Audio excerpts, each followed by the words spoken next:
Sa pagbuhat og fillers, mag-andam ka og duha ka green fuzzy wire ug gisumpay nimo ang iyang tumoy. Pagka man ana, masumpay na nimo.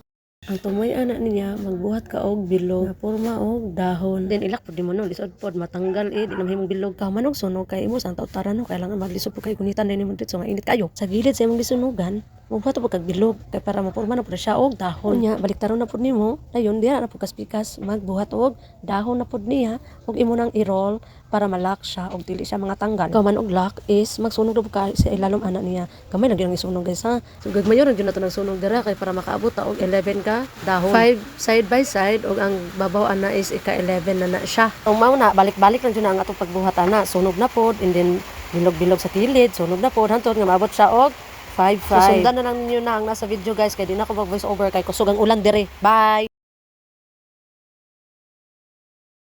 Minga mo po dayo og walay tingog oy liuk-liuk la sa kamot dapat na ay mga sounds pero mga copyright na mga puguan ako na namukanta. Buksan mo papasukin ako bulaklak para sa iyo. Ano bang gusto mong gawin ko para mahalin mo? Buksan mo papasukin na may tsokolating dala. Tingnan mo naman ang pag-asa, ang puso ko sinta. Buksan mo, bubuksan mo na yan. Ayaw na ko pauwata. Hapit na mahuman ang video ug mahuman na pod ko. Bye! Mao na siya guys, ang finish. Thank you for watching guys. Bye-bye!